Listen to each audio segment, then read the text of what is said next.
Et nous sommes de retour au plateau pour la suite de cette émission. Nous abordons notre deuxième sujet.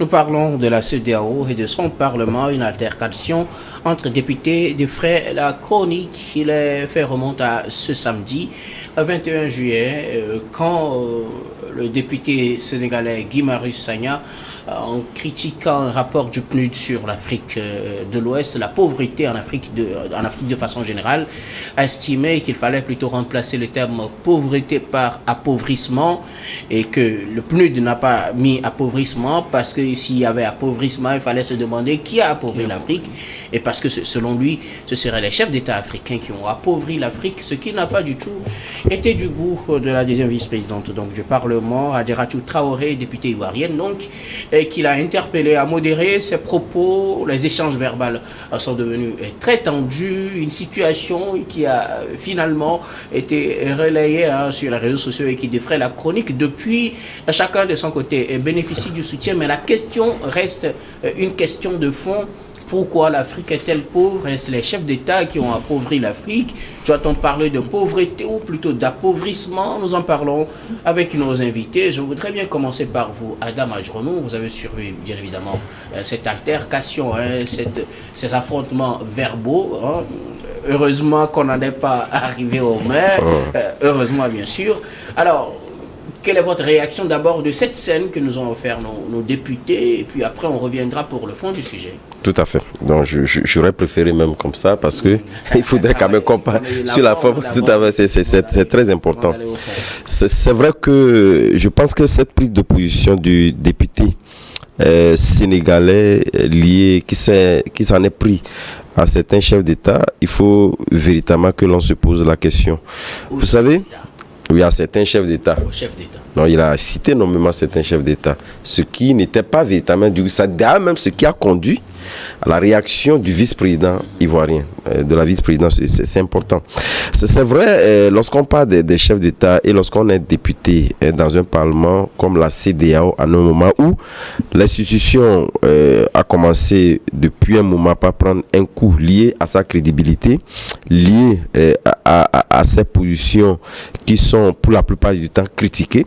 Et je pense que le Parlement de la CEDEAO est une institution qui devait normalement prendre une part très importante dans ce débat qui est né et dont on n'a pas véritablement encore trouvé de solution. Même si l'institution elle-même a reconnu récemment, après le dernier sommet à Abuja, où les réformes de l'institution sont annoncées, je pense que il va de soi de pouvoir commencer déjà par tirer les leçons des dérapages qui ont conduit à maintenir en tout cas ce sentiment vis-à-vis des Africains liés ou pratiquement de la sous-région liée à la CEDEAO. Donc prendre cette position, c'est vrai, la question se pose lorsque nous en revenons concernant donc la question du développement. Mais je pense que la question phare que l'on doit se poser, c'est justement faire en sorte que cette question de souveraineté, cette question de loi fondamentale liée donc au pays, cette question liée à l'approche d'abord où les pays sont souverains, je pense que ces questions-là doivent véritablement prendre de la hauteur concernant lorsqu'on va dans les parlements comme les parlements de la CEDEAO. C'est vrai, ce député, c'est vrai, il a dit en s'en prenant donc au chef de l'État comme étant en tout cas les pivots qui conduisent donc à cet appauvrissement. Mais au même moment, ce qu'il faut faire remarquer, je pense que les pays ne sont pas logés dans le même panier. Oui, il y a des présidents. Alors parlons de la forme. Oui. Des députés maintenant, qui se jettent des mots de telle sorte, qui se parlent de telle sorte et qui finalement est véhiculé un peu partout sur les réseaux et donc connu de tous les États.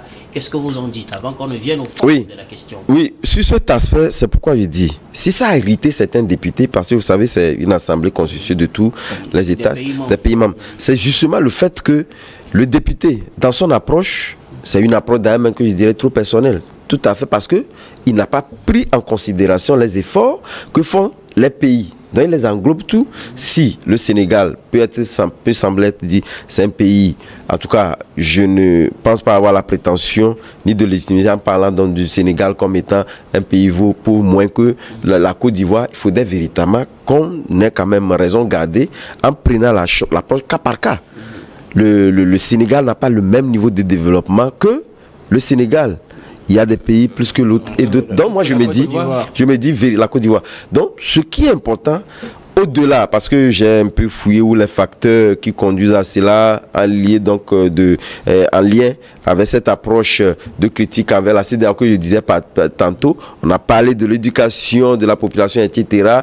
Mieux faire comprendre l'institution, mais je pense que ça doit commencer par ces députés-là, en faisant en sorte que ces députés puissent véritablement connaître le niveau, parce qu'on ne peut pas être un député de la CEDEAO et commencer par tenir ce genre de propos comme ça envers des chefs d'État. C'est une opinion pour moi trop personnel, qui n'a pas pris en compte un certain nombre de facteurs liés d'abord à la personnalité. Vous en souvenez d'ailleurs même, lors de sa première sortie, puis s'il n'en est pas à sa première, la présidence... Quelqu'un qui est connu au Sénégal même. Tout à fait, pour ses prises de position. Donc, vous voyez que la présidente de l'Assemblée, notre compatriote Ibrahima Maïmounatou, l'a rappelé également. Alors, c'est vrai que ça n'avait pas été médiatisé, sont les contenus de ces paroles qui ont été... virulent, ce n'est pas allé à un certain niveau comme... Non, il a rappelé parce que véritablement, c'est un manque de respect envers les chefs d'État élus souverainement par les populations d'un pays, et tu les engroupes tous comme ça. Je pense que la question d'éducation également, en tout cas de cette prise de parole publique concernant dans les États, pour éviter de continuer par enfoncer la CEDEAO. Puisque lorsqu'on parle aujourd'hui du Parlement de la CEDEAO, justement, c'est toute la CEDEAO qui est également indexée. Merci beaucoup à vous. Je reviendrai à vous tout à l'heure. Je pense que vous êtes déjà allé dans le fond, mais je reviendrai pour approfondir le fond.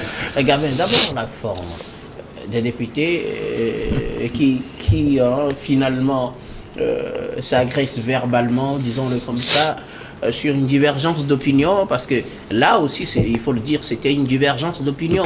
Il y a un rapport qui a été présenté, quelqu'un pense que le terme utilisé ne serait pas le meilleur, qu'il fallait utiliser un autre terme, mais on l'a esquivé parce que l'autre n'était pas d'accord. On a vu le spectacle qu'on a offert aux populations, et ce spectacle qui a été véhiculé à plusieurs reprises, et tous les Africains peut-être auraient pris connaissance d'un tel spectacle. Votre première réaction? Oui, sur la forme, moi j'ai été heureux de constater cela. Parce que ça fait très longtemps que le Parlement de la CEDEAO a été pratiquement inexistant.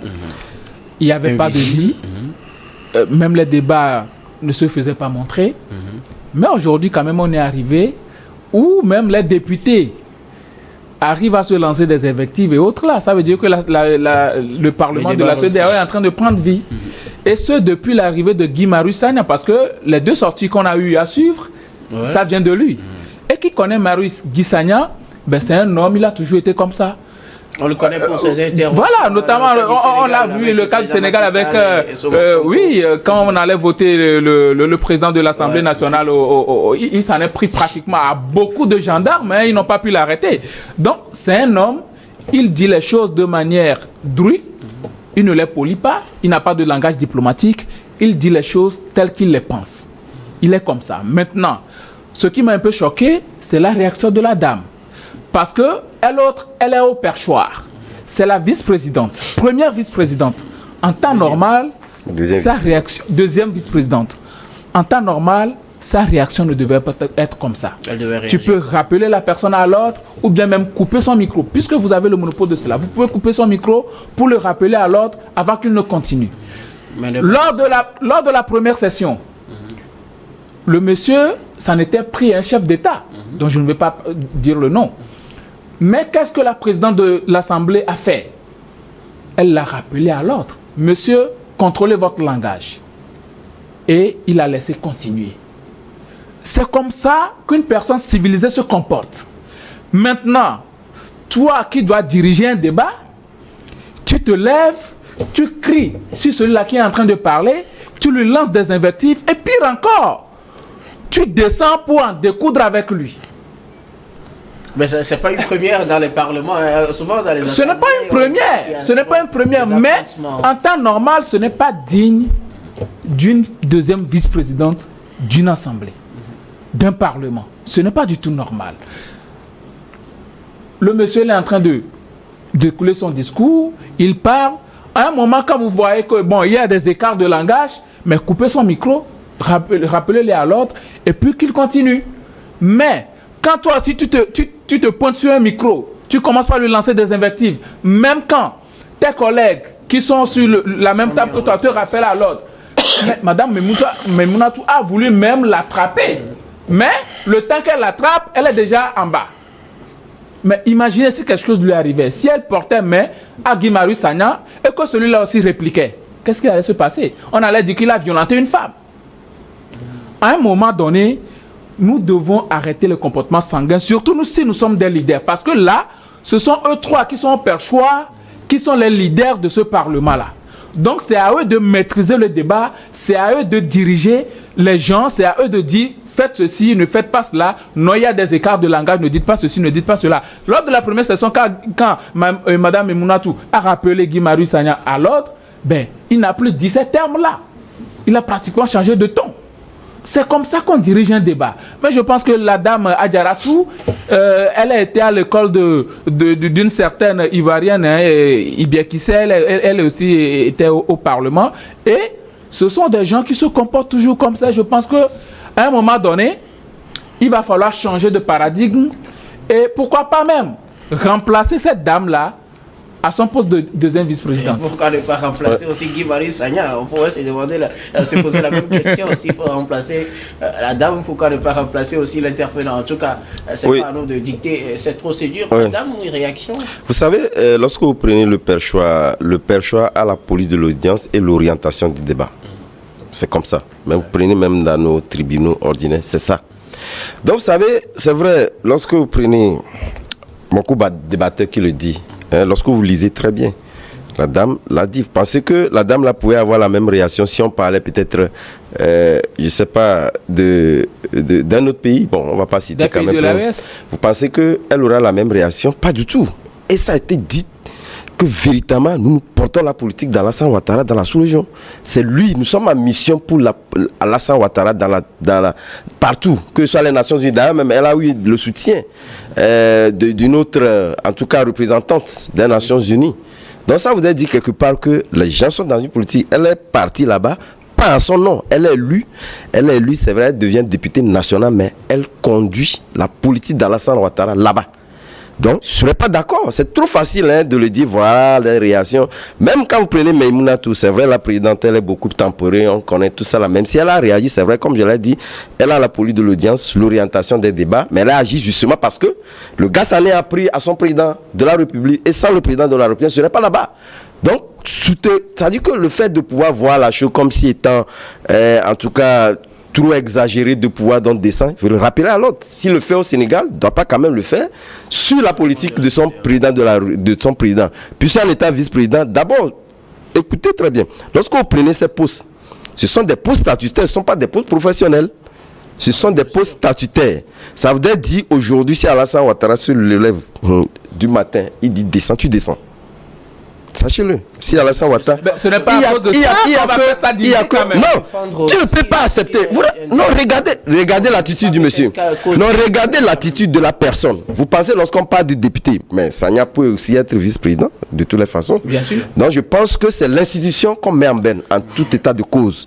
Donc il appartient à chaque député, qu'il soit au perchoir ou non, de pouvoir avoir les mêmes attitudes. Voilà pourquoi d'ailleurs même je disais, cette députée-là parlant dans l'éducation, parce que moi, il y a un article qu'on a écrit d'ailleurs même qui va paraître demain sur le sujet, en relevant dans des approches qui conduisent aujourd'hui à pouvoir mettre en berne cette CEDEAO. Et dans cette attitude-là, moi je me dis, il y a une question d'éducation qu'il faut donc admettre à certains. Lorsqu'on sort de notre caca, il va faire ça au Sénégal, mais il ne faut pas quand même qu'il le transporte lorsqu'on parle de le dire. Donc chacun a sa responsabilité. C'est pas normal mais c'était très normal. C'est très normal parce qu'il s'attaque à une politique de quelqu'un qui l'a envoyé que demain peut le déchoir. Elle ne peut pas l'accepter. C'est inadmissible. Alors, rapidement, Gabin, on va oui, dans le fond. Oui, vous savez, non. C'est inadmissible. Moi, ce comportement-là n'est pas du tout acceptable. Le comportement des... Mais là, donc, Sagna lui l'a tenu un comportement normal. On est au Parlement. Non, Sagna lui l'a tenu un comportement normal. On va poser le débat tranquillement. On ne va pas faire comme eux sur ce plateau. Oui, oui. Est-ce que le député Sagna, son comportement était normal selon vous?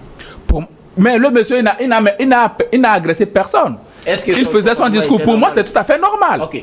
Mais le comportement de Adjaratou Traoré... La réaction d'Adjaratou, ce n'est pas du tout normal. Parce que vous savez... Voilà. Vous savez, les parlementaires qui sont là-bas, avant d'être à l'Assemblée de la CEDEAO, ils ont été votés par une population. Ce sont des députés chez eux. Donc, même au Parlement de la CEDEAO, ce sont des représentants de la population. Ils sont là-bas pour défendre les intérêts de la population de la sous-région. Ils ne sont pas là-bas pour défendre les intérêts de leur président. Les présidents, ce sont des citoyens comme tout autre. Tout le monde peut devenir président demain. Mais, quand un député qui n'est pas des moindres, quelqu'un qui fait de la politique et qui constate, qui vient, qui dit des choses, à un moment donné, peut-être il peut y avoir des écarts de langage que vous pouvez contrôler, mais vous ne pouvez pas l'interdire de parler. C'est impossible. La personne, il vient, il défend les intérêts de la population. Mais la question est de savoir, est-ce que ce que Guy Marius Sagna dit, est-ce que c'est faux? Nous sommes pauvres en Afrique de l'Ouest ou pas? C'est ça la réalité. Vous permettez. Je reviendrai à vous. Ok, il a fini. Oui, je voulais dire, il y a beaucoup de contradictions dans les propos de Gabin. Non, lorsqu'on dit, non, c'est une contradiction. Je vous dis, je vous ai dit ici que le perchoir à la police de l'audience et l'orientation des débats. Le perchoir peut l'interdire de parler. Ça, c'est normal partout, c'est comme ça. Et lorsqu'on me dit qu'en réalité, on est député uni, peut-être poser la question de savoir il vient de quel bord politique, mais au même moment, lorsque vous êtes élu, vous sortez du pays, au-delà de la politique communautaire, vous portez la politique de votre pays, partout où vous êtes. Les missions diplomatiques, vous n'allez pas me dire que ce sont des opinions liées librement à un ministre des Affaires étrangères de pouvoir donc aller dans un pays bavarder. Vous êtes diplomate, vous savez. Si elle porte la politique, l'unique institution. Guy Marius Sagna porte la politique de son président. L'unique institution. Oui, bien évidemment, on ne refuse pas. Il n'a pas parlé de la politique de son président. Il parle de la politique du président de la dame. C'est là où je dis qu'il y a des contradictions. S'il parlait de son président, mais bien sûr, et ce n'est pas normal. Et ce n'est pas normal. Et ce n'est pas normal. Mais le rapport ne concernait pas seulement la Côte d'Ivoire, le Togo et le Bénin. Mais ce qu'il dit, est-ce qu'il a parlé du Sénégal? Ces pays-là ont été cités dans le rapport. Est-ce qu'il a parlé du Sénégal? Il n'était pas la dame là n'était pas la seule. Non, lorsque vous sortez, vous êtes un député, national, mais lorsque vous sortez de votre pays, vous portez la politique de votre pays. Adam, on va aller dans le fond du sujet, cela nous permettra de comprendre. Vous êtes déjà un peu prononcé sur le fond du sujet. Gabin, doit-on parler de la pauvreté en Afrique ou plutôt de l'appauvrissement? Et si c'est appauvrissement, qui appauvrit l'Afrique? Êtes-vous du même avis que Guy Marius Sagna? Bon, je ne dirais pas que je suis du même avis que Guy Marius Sagna parce que je ne sais pas dans quel sens il a orienté son débat, mais je me dirais que les deux vont ensemble en fait. C'est deux choses. C'est l'appauvrissement qui a amené la pauvreté de la population. Parce que quand on dit l'appauvrissement, vous savez, quand vous avez la direction d'un pays, si ça ne va pas dans le pays, on vous pointe du doigt. C'est la même chose si ça va bien. Est-ce eux qui ont fait que ça ne va pas? Bon, ce sont eux les responsables. Okay. Ce sont eux les responsables parce qu'on les a mandatés pour nous diriger. On les a mandatés pour gérer nos biens. On les a mandatés pour pouvoir veiller au bien-être de la population. Mais si la population n'est pas bien, ben, à qui la responsabilité? C'est à eux. Donc si on dit aujourd'hui que bon voilà, telle chose, ça ne respecte pas réellement le sens que la population veut, mais en temps normal, disons que voilà les présidents qui ne veulent pas le bonheur de la population, ce sont les présidents qui sont en train d'appauvrir leur population parce qu'en temps normal, ils ne respectent pas un certain nombre de choses. Nous avons toujours parlé de reddition de comptes. Beaucoup de présidents en Afrique ne rendent pas compte aux populations. Donc la population ne sait pas ce qui se passe réellement.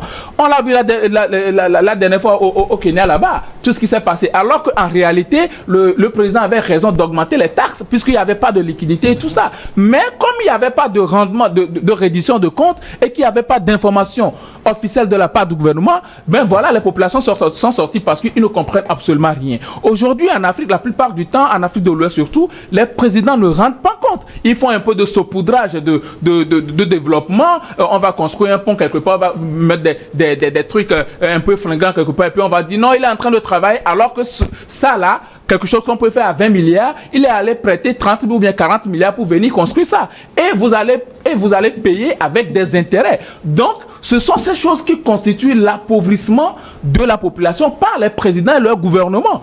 Donc, pour moi, ce que Guy Marius Sagna a dit dans ce sens-là, moi, je le comprends parfaitement. L'appauvrissement a amené la pauvreté des populations de l'Afrique de l'Ouest. Dans le fond, êtes-vous du même avis? L'Afrique, on sait que l'Afrique est pauvre, ça au moins on ne va pas faire de débat dessus. Peut-être c'est toujours relatif selon certains, mais on va tout à fait le concret. Alors, est-on pauvre? Doit-on plutôt parler de pauvreté ou plutôt d'appauvrissement? Et si c'est appauvrissement, faut-il trouver la responsabilité au niveau des chefs d'État? Vous savez, c'est une question qui normalement profondément divise, pour la simple et bonne raison que lorsque vous prenez un chef d'État, il est élu sur un programme de société. Et justement, c'est cette politique-là qui est mise en œuvre. Et la plupart du temps, lorsque vous les parcourez, ce sont des politiques de développement qui sont mises en œuvre. C'est d'ailleurs même le pourquoi qu'il est très important aux yeux de certains gouvernants de pouvoir se faire évaluer en se comparant avec certains mécanismes mis en place pour voir où en est-on avec le gouvernement, etc. Pour améliorer ce qui peut l'être. Et c'est d'ailleurs également le pourquoi nous avons des institutions qui permettent véritablement à l'interne de faire également. Tout à fait. Donc, c'est que ce rapport-là puisse véritablement poser les débats. Et moi, je trouve ça très bon pour la simple et bonne raison que lorsque vous prenez sur la plupart des paramètres que voilà, même si je ne suis pas aussi d'accord de cette approche-là, surtout les approches liées à ce slogan-là, l'Europe ou les États-Unis ou la mort de la jeunesse africaine. Et au même moment, je pense que c'est une question à pouvoir cerner sur ces deux approches-là. Quelque part, la responsabilité des présidents de la République ne peut ne pas être engagée. Ne peut ne pas être engagé pour la simple et bonne raison que c'est vous, nous avons élu pour les développer. Lorsque nous n'avons pas des solutions, des apports de solutions à nos problèmes, on peut qu'indexer que les gouvernants. Et ça, c'est normal. Mais au même moment, je pense que cette question également est beaucoup plus mentale. Je parlais du fait que lorsque vous prenez un jeune actuellement, quelles que soient les opportunités que vous mettez en place et qui lui-même s'est fait sienne. Cette politique, ou l'Europe ou la mort, quel que soit les... D'ailleurs, même il ne regarde même pas les opportunités que vous mettez en place. Pour lui, son bonheur, c'est là-bas. Vous pouvez même venir lui donner un certain de milliards. Lui, plutôt, il va prendre ça pour faire des formalités et aller. Puisque en réalité, la question, dans le mental, n'est pas fondamentalement une question de développer des activités. Si vous trouvez d'autres opportunités, peut-être vous avez une richesse qui vous permet véritablement d'aller visiter celui-là. C'est justement d'aller trouver. Mais cette politique de l'Europe ou de la mort, est-ce que ce n'est pas plutôt un seul aspect du problème? Oui, c'est un aspect plus isolément. Je l'ai pris globalement en disant de toutes les façons la responsabilité des chefs d'État ne peut ne pas être engagée. Okay. Parce que vous êtes le dirigeant, c'est vous qui êtes aujourd'hui aux affaires. Si nous avons des problèmes liés à nos développements, on ne peut que vous indexer. Mais au même moment, je dis, la question du développement dans nos pays africains est aussi mentale. Okay. Parce que pour certains, puisque pour la plupart du temps, lorsque vous les prenez, c'est vrai que vous prenez les mécanismes, les projets, programmes de développement que nous avons sur place. Mais il y a déjà même, ça dit la sensibilisation. Je prends le cas de notre pays, le Togo, n'eût été le fait que nous prenons certains élus locaux, etc., qui vont porter ces mécanismes vis-à-vis de la jeunesse pour leur dire voilà ce qu'il faut. Il y a des jeunes, même après leur licence, ne savent même pas que ici, par exemple, il y a un programme de volontariat. Il y en a plein qui ne le savent même pas. Or, pourtant, ces jeunes-là, qu'est-ce qu'on fait pour nous? Des propos assez déplacés, etc. Mais ce qui est important, c'est justement le rôle que doivent jouer ces élus locaux-là. Faire en sorte que ces bénéficiaires-là puissent être au courant des projets, programmes mis en place. Ce qui n'est pas mis. Donc, pour moi, il faudra plutôt dire les présidents et les députés. Tout à fait. Parce que les députés également sont des élus et leur responsabilité aussi est engagée. Parce que quelque part, c'est vous qui êtes élus pour amener... Non, tous les élus locaux, je vous dis, tous les élus locaux ont des responsabilités engagées. Mais lorsque vous prenez cette politique-là... Non, bon, puisque le supra, c'est le chef de l'État. Puisque de toutes les façons, c'est vrai, lorsque nous prenons les parlements, etc., ce sont des parlements imbriqués, monocolores, pluricolores, pour faire en sorte que cette politique-là puisse être équilibrée, puisqu'il y ait des débats contradictoires, pour qu'on puisse améliorer ce qu'il a. On a eu l'opportunité d'en parler ici. Mais au même moment, je pense que chacun à son niveau de responsabilité peut mener cette politique-là pour faire en sorte que cet aspect de développement puisse être un développement collégial. Ce n'est pas un développement seulement lié au président de la République, mais même avec toute la population. De vous et moi aujourd'hui, lorsque nous-mêmes n'avons pas idée des actions de développement Les gens vous appellent des fois, ils tapent dans Google, ils voient votre nom, numéro, etc. Ils vous posent des questions liées donc à des actions de développement. Moi, j'en ai plein. Et lorsque vous ne pouvez pas les orienter, vous-même, vous êtes dans cette logique de dire que, bon, au Togo ou dans tel pays, il n'y a rien, il faudrait véritablement donc chercher des moyens, voyager. Parce que vous faites le développement, vous ne faites pas le développement. Donc, je pense que chacun, à son niveau de responsabilité, peut jouer sa partition. Mais au même moment, je pense qu'il faudrait quand même qu'on accentue ces projets, programmes de développement et faire en sorte que lorsque vous conseillez, qu'on ait à côté les moyens qu'il faut ou les opportunités pour permettre à cette jeunesse-là de comprendre autre chose que ce qu'on lui dit que l'Europe ou la mort. Donc je pense que c'est très important. Merci beaucoup. Vous avez quelque chose à ajouter? Oui, vous savez... Vous aussi, vous avez vos responsabilités, tout comme nous. Hein? Non, je ne suis pas responsable. Je suppose que chacun est responsable à un certain degré. Oui, bon, vous savez, la pauvreté de l'Afrique aujourd'hui, nous devons vraiment le situer. Et surtout, la plus grande responsabilité, ce sont nos chefs d'État et de gouvernement. Parce que, premièrement, quand tu vois les contrats, comment les contrats sont négociés, comment on peut financer une route et puis après, la route n'est pas faite, mais la personne qui a réceptionné cet argent-là n'a pas été arrêtée et toute la corruption dans nos États et tout ça. Quand ce n'est pas régulé, la responsabilité, ça incombe aux dirigeants. Et beaucoup de personnes peuvent être offusquées par rapport à ce que Guy Marius Sagna a dit, mais la vérité est là. L'appauvrissement de l'Afrique, ce sont nos chefs d'État et de gouvernement. Certains chefs d'État sont venus retrouver un pays complètement en lambeaux et font des efforts pour pouvoir remettre le pays en marche. Mais au même moment, certains sont là et sont en train d'engouffrer beaucoup plus leur pays et font des saupoudrages de développement. À un moment donné, les gens vont se rendre compte que ce développement-là qu'on nous a vendu, c'est juste un château de cartes. Merci beaucoup à vous pour vos réactions sur ce sujet. Nous allons marquer la pause pour le journal, puis on revient juste après pour la suite de cette émission.